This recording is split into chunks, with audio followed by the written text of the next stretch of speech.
महाराष्ट्र के राज्यपाल सीपी राधाकृष्णन जी, महाराष्ट्र के लोकप्रिय मुख्यमंत्री देवेंद्र फडणवीस जी, मंत्रिपरिषद के मेरे वरिष्ठ साथी श्रीमान राजनाथ सिंह जी, संजय सेठ जी, महाराष्ट्र के मुख्यमंत्री, उनके साथ आज हमारे दोनों उप मुख्यमंत्री भी हैं, उप मुख्यमंत्री श्रीमान एकनाथ शिंदे जी, Ajit Pawar ji, CDS, CNS, navy के सभी साथी,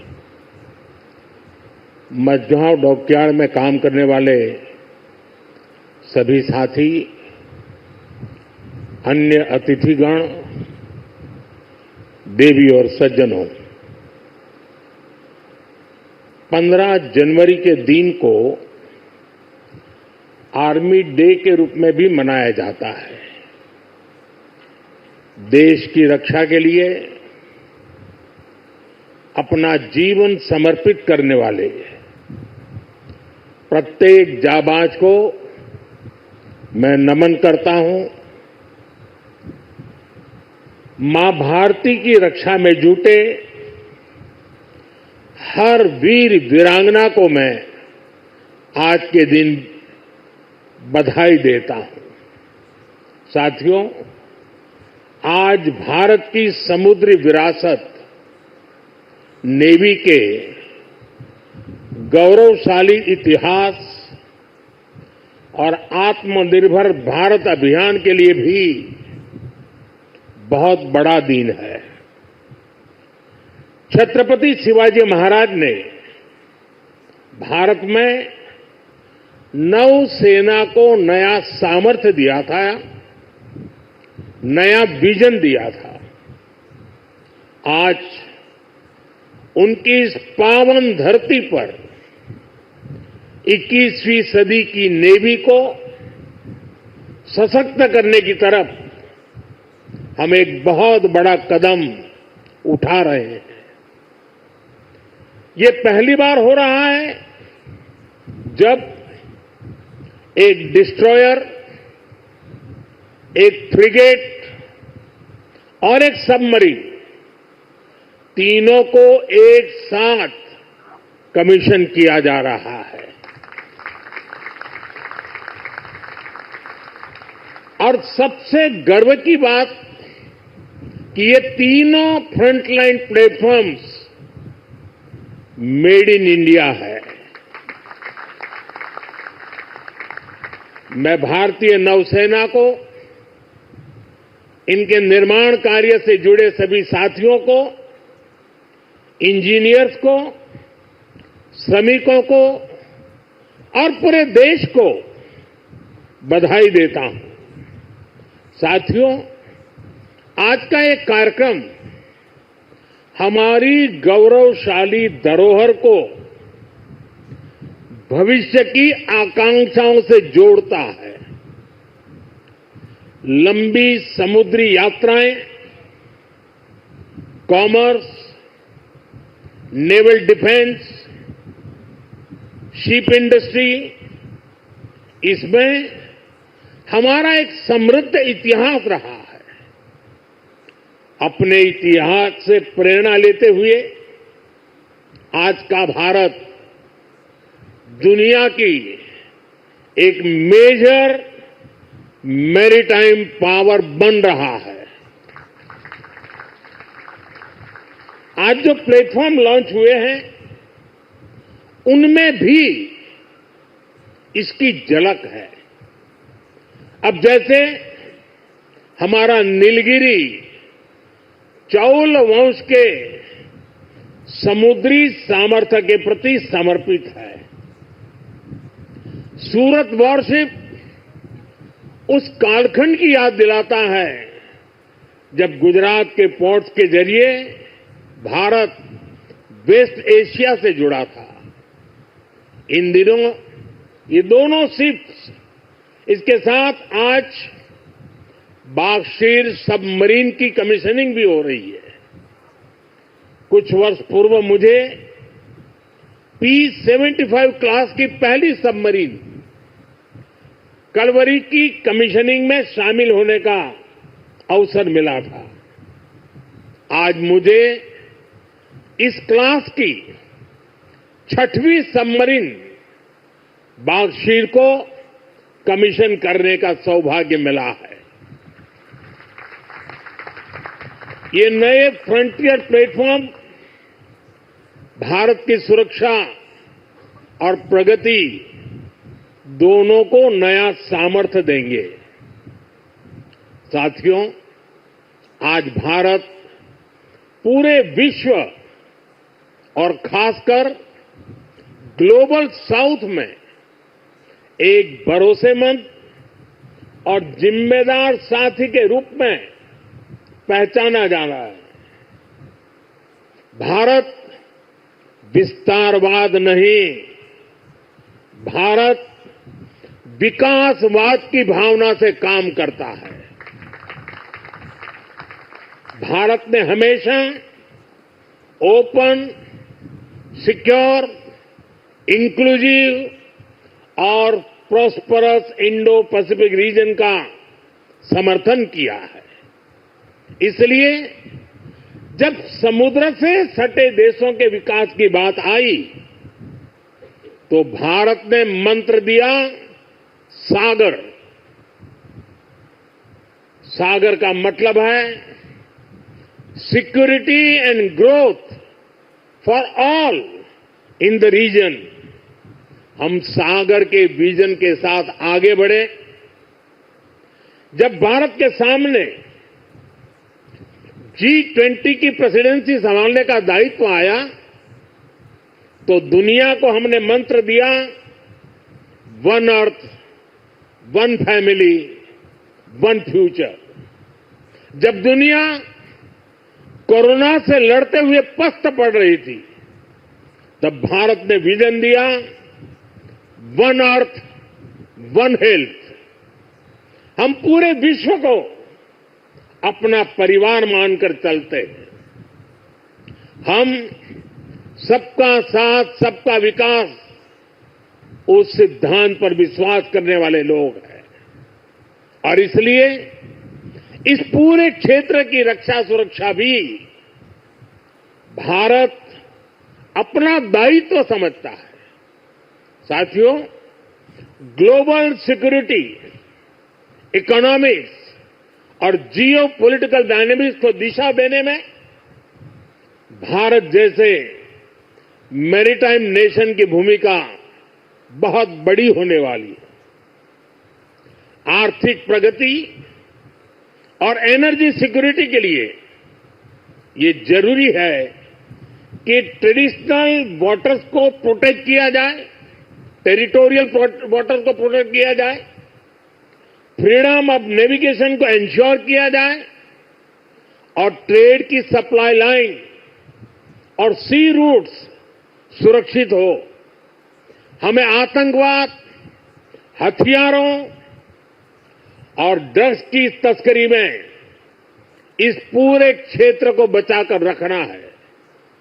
इसलिए आज जरूरी है कि समुद्र को सेफ और प्रॉस्परस बनाने में हम ग्लोबल पार्टनर बने। हम लॉजिस्टिक की एफिशिएंसी बढ़ाने और शिपिंग इंडस्ट्री के लिए काम करें। हम रेयर मिनरल्स, फिश स्टॉक जैसे ओशन रिसोर्सेज का दुरुपयोग रोकने में और इसे मैनेज करने की कैपेसिटी डेवलप करें। हम न्यू शिपिंग रूट्स और सी लेन्स पर अब कम्युनिकेशन को खोजने में इन्वेस्ट करें। मुझे खुशी है कि आज भारत इस दिशा में लगातार कदम उठा रहा है। भारत पूरे इंडियन ओशन रीजन में फर्स्ट रिस्पॉन्डर भी बनकर उभरा है। बीते कुछ महीनों में ही हमारी नौसेना ने सैकड़ों जानें बचाई हैं। हजारों करोड़ रुपए के नेशनल और इंटरनेशनल कार्गो की सुरक्षा की है। इससे दुनिया का भारत पर भरोसा बढ़ा है, आप सबके कारण बढ़ा है, और इसलिए मैं आज आप सबका भी अभिनंदन करता हूं। भारतीय नौसेना, कोस्ट गार्ड, उन पर यह लगातार भरोसा बढ़ता जा रहा है। आज आप ही देख रहे हैं, आसियान हो, ऑस्ट्रेलिया हो, गल्फ हो, अफ्रीका के देश हो, सबके साथ आज भारत का आर्थिक सहयोग लगातार मजबूत हो रहा है। संबंधों की इस मजबूती में इंडियन ओशन रीजन में भारत की उपस्थिति, भारत का सामर्थ्य एक बहुत बड़ा आधार है, और इसलिए आज का ये आयोजन सैन्य दृष्टि के साथ ही आर्थिक दृष्टि से भी उतना ही अहम है।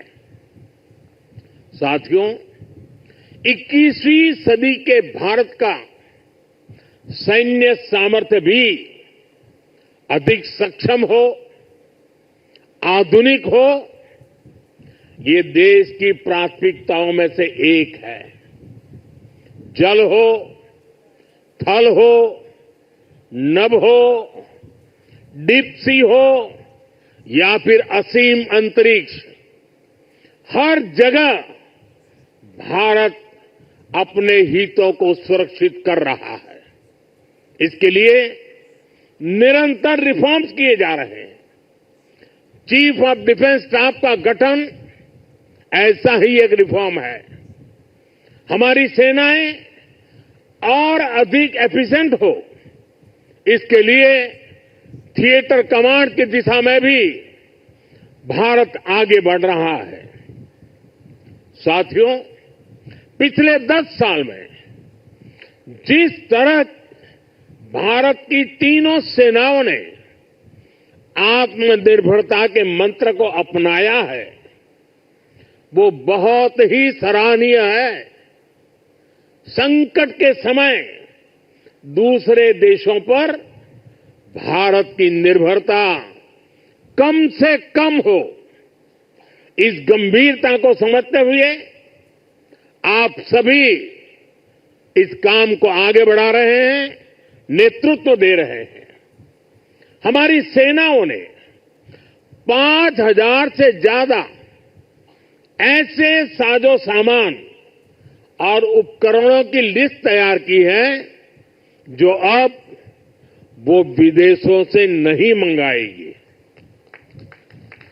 जब भारत का सैनिक भारत में बने साजो सामान के साथ आगे बढ़ता है तो उसका आत्मविश्वास भी कुछ अलग ही होता है। पिछले 10 साल में कर्नाटका में देश की सबसे बड़ी हेलीकॉप्टर बनाने वाली फैक्ट्री शुरू हुई है। सेनाओं के लिए ट्रांसपोर्ट एयरक्राफ्ट बनाने वाली फैक्ट्री शुरू हुई है। तेजस फाइटर प्लेन के भारत की साख को आसमान की नई ऊंचाई पर पहुंचाया है। यूपी और तमिलनाडु में बन रहे डिफेंस कॉरिडोर्स डिफेंस प्रोडक्शन को और गति देने वाले हैं। और मुझे खुशी है कि हमारी नेवी ने भी मेक इन इंडिया अभियान का बहुत अधिक विस्तार किया है। इसमें मझगांव डॉकयार्ड के आप सभी साथियों की भी बहुत बड़ी भूमिका है। पिछले 10 साल में नेवी में 33 शिप्स और 7 सबमरीन्स को शामिल किया गया है। इन 40 नेवल वेसल्स में से 39 भारतीय शिपयार्ड में ही बने हैं।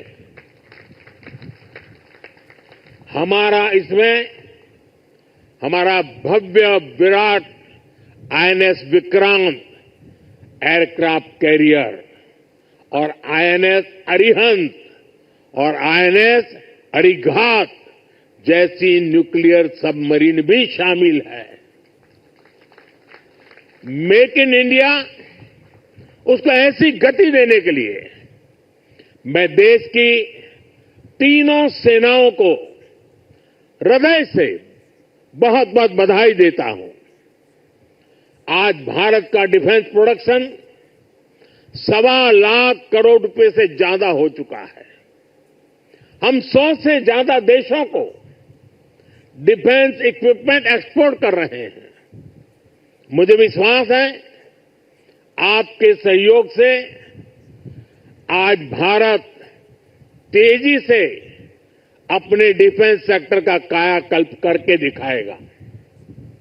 साथियों, मेक इन इंडिया से भारत की सेनाओं का सामर्थ्य बढ़ने के साथ ही आर्थिक प्रगति के नए द्वार भी खुल रहे हैं। जैसे एक उदाहरण शिप बिल्डिंग इकोसिस्टम का है। आप में से बहुत से लोगों को पता होगा, एक्सपर्ट भी कहते हैं शिप बिल्डिंग में जितना इन्वेस्ट किया जाए उसका 2 गुना पॉजिटिव इंपैक्ट इकोनॉमी पर पड़ता है। यानी अगर हम शिप बिल्डिंग में 1 रुपये लगाते हैं तो इकोनॉमी में 1 रुपया 82 पैसे के आसपास सर्कुलेशन होता है।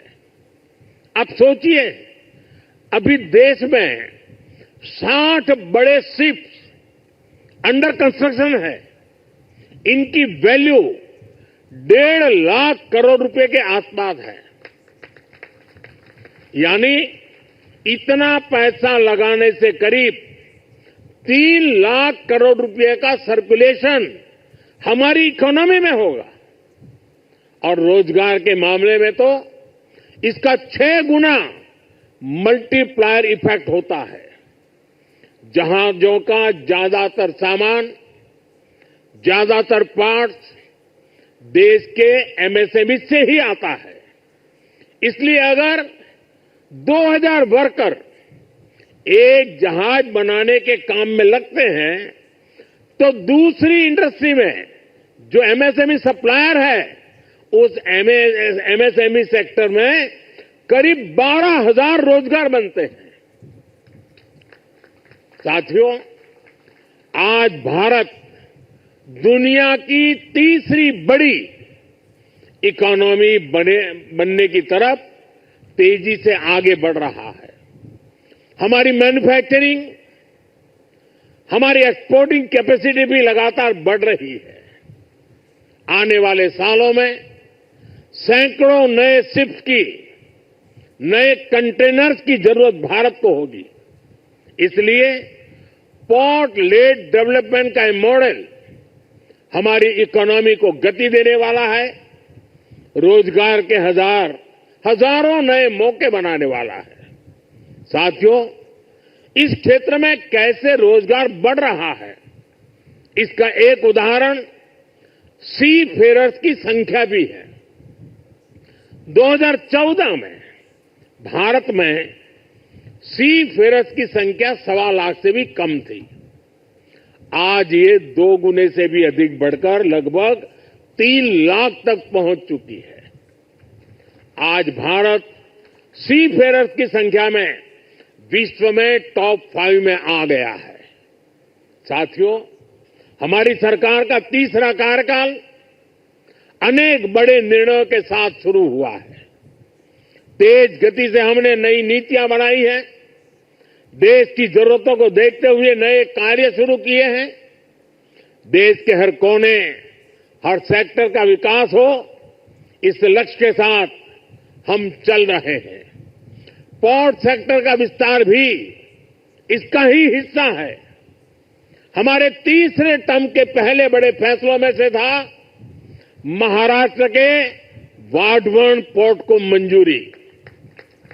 75,000 करोड़ रुपए के खर्च से इस आधुनिक पोर्ट के निर्माण का काम शुरू भी हो चुका है। इससे भी महाराष्ट्र में रोजगार के हजारों नए अवसर बनने वाले हैं। साथियों, बहुत लंबे समय तक बॉर्डर और कोस्टलाइन से जुड़े कनेक्टिविटी इंफ्रास्ट्रक्चर पर उतना ध्यान नहीं दिया गया। बीते 10 सालों में इसके लिए भी अभूतपूर्व काम हुआ है। 2 दिन पहले ही मुझे जम्मू कश्मीर में सोनमर्ग टनल का लोकार्पण करने का अवसर मिला है। इससे करगिल, लद्दाख जैसे हमारे सीमावर्ती इलाकों तक पहुंचना उसमें बहुत आसानी होगी, सुलभ होगी। पिछले साल अरुणाचल प्रदेश में सेला टनल का लोकार्पण हुआ है। ये एलएसी तक हमारी सेना की पहुंच को आसान बना रही है। आज शिंकुल्ला टनल और जोजिना टनल जैसे अनेक क्रिटिकल इंफ्रास्ट्रक्चर पर तेजी से काम चल रहा है। भारत माला परियोजना से बॉर्डर एरिया में शानदार नेशनल हाईवे का नेटवर्क बनाया जा रहा है। वाइब्रेंट विलेज प्रोग्राम आज बॉर्डर के गांवों के विकास में अहम भूमिका निभा रहा है। बीते दशक में अपने दूर सुदूर के आइलैंड पर भी हमने फोकस किया है। जहां कोई भी नहीं रहता, उन आइलैंड्स की भी रेगुलर मॉनिटरिंग की जा रही है। इतना ही नहीं, अब उस आइलैंड की नई पहचान भी बनाई जा रही है, उन्हें नया नाम दिया जा रहा है। इतना ही नहीं, हिंद महासागर में समुद्र तल पर भी जो समुद्री पर्वत या सी माउंट है, उनका भी नामकरण किया जा रहा है। पिछले साल भारत की पहल पर इंटरनेशनल संस्था ने 5 ऐसे स्थानों को नाम दिए हैं। हिंद महासागर में अशोक सी माउंट, हर्षवर्धन सी माउंट, राजराजा चोल सी माउंट, कल्पतरु रीज और चंद्रगुप्त रीज भारत का गौरव बढ़ा रहे हैं। साथियों, हम सब जानते हैं भविष्य में असीम अंतरिक्ष और डीप सी दोनों का कितना महत्व है। इसलिए आज स्पेस और डीप सी दोनों जगह भारत अपनी क्षमताओं को बढ़ा रहा है। हमारा समुद्रयान प्रोजेक्ट वैज्ञानिकों को समंदर में 6000 मीटर की उस गहराई तक ले जाने वाला है जहां कुछ ही देश पहुंच पाए हैं। यानी भविष्य की किसी भी संभावना पर काम करने में हमारी सरकार कोई कसर बाकी नहीं छोड़ रही है। साथियों, 21वीं सदी का भारत पूरे आत्मविश्वास के साथ आगे बढ़े, इसके लिए ये बहुत जरूरी है कि हम गुलामी के प्रतीकों से भी मुक्त हो। और हमारी नौसेना ने इसमें भी नेतृत्व दिखाया है। नौसेना ने अपने ध्वज को छत्रपति शिवाजी महाराज की गौरवशाली परंपरा से जोड़ा है। नेवी ने एडमिरल रैंक के एपलेट भी छत्रपति शिवाजी महाराज की परंपरा के अनुसार रिडिजाइन किए हैं। मेक इन इंडिया का अभियान, भारत की आत्मनिर्भरता का अभियान भी गुलामी की मानसिकता से मुक्ति को बढ़ावा देता है। मुझे विश्वास है आप सभी ऐसे ही देश को गौरव से भरे पल देते रहेंगे। हर वो काम जो भारत को विकसित बनाने में योगदान दे, वो हमें मिलकर करना है। हमारे दायित्व अलग हो सकते हैं, लेकिन सबका ध्येय एक ही है, विकसित भारत। आज जो ये नए फ्रंटियर प्लेटफॉर्म देश को मिले हैं, इनसे हमारे संकल्प को मजबूती मिलेगी। और साथियों, जरा हल्की फुल्की बात करनी है तो मेरा अनुभव रहा है, मैं सेना के जितने भी कार्यक्रमों में गया हूं, अगर खाने में सबसे उत्तम व्यवस्था किसी में है तो नेवी में है।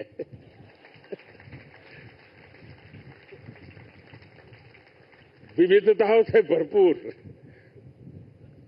अब आज उसमें सूरत शिप जुड़ गया है और हम लोगों को एक कहावत मालूम होगी, बड़ी पॉपुलर कहावत है, और मैं कैप्टन संदीप को कहूंगा कि इस बात को जरा गौर से सुने। वो कहावत है, सूरत का जमण और काशी का मरण। यानी सूरत का जो भोजन होता है वो उतना ही महान होता है, श्रेष्ठ होता है। अब जब सूरत लॉन्च हो रहा है तो मुझे विश्वास है कैप्टन संदीप सुरती खाना भी लोगों को खिलाएंगे। साथियों, ये बहुत ही उत्तम अवसर है। पूरा देश आपको शुभकामनाएं दे रहा है, पूरा देश गौरव से भर रहा है और इसीलिए एक नए विश्वास के साथ, नए उमंग और उत्साह के साथ, नए संकल्प के साथ विकसित भारत के संकल्प को पूर्ण करने के लिए हम पूरे सामर्थ्य से जुड़े।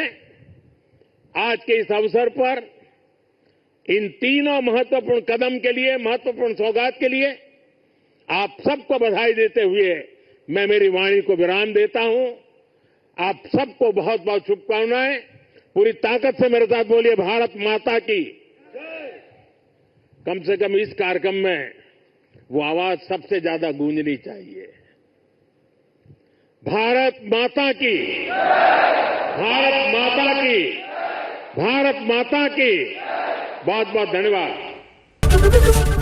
एबीपी माझा, उघडा डोळे बघा नीट।